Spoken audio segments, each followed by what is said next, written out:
চলনবিলের ফসল রক্ষায় সিরাজগঞ্জের শাহজাদপুরে রাউতারা গ্রামে বানানো হচ্ছে রিং বাঁধ। প্রতিবছর বোরো ধান কাটার সময় 1 থেকে 1.5 মাসের জন্য অস্থায়ী বাঁধটি নির্মাণ করে পানি উন্নয়ন বোর্ড। তবে মার্চে বানানো বাঁধ মে শেষ না হতেই ডুবে যায়। স্থানীয়দের অভিযোগ 38 বছর ধরে চলছে এই ভাঙা গড়ার খেলা।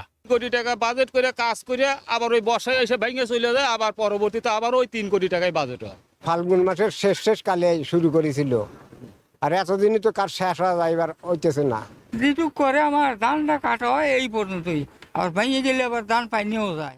1250 মিটার দৈর্ঘ্যের এই বালুর বাঁধ তৈরিতে খরচ 2,47 লাখ টাকা। প্রতি বছর গড়ে 2.5 কোটি টাকা ব্যয় করে পানি উন্নয়ন বোর্ড।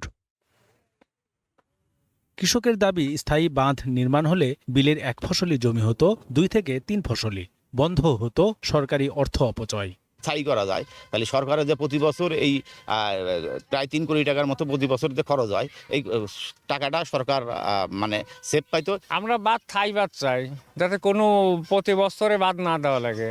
ডাইরেক্ট স্টেট যদি একটা বাঁধ হতো তাহলে আমাদের কাজে আসতো। যদিও স্থায়ী বাঁধ নির্মাণের প্রক্রিয়া চলছে বলে দাবি পানি উন্নয়ন বোর্ডের।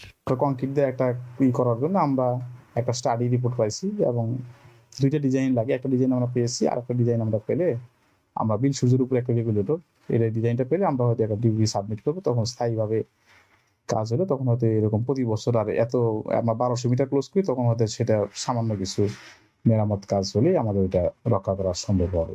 বন্যা নিয়ন্ত্রণ বাঁধটি 1988 সালের বন্যায় ভেঙে যাওয়ার পর থেকেই বোরো মৌসুমে প্রায় 70,000 হেক্টর ফসলি জমি নিয়ে দুশ্চিন্তায় থাকেন চলনবিলের কৃষকরা।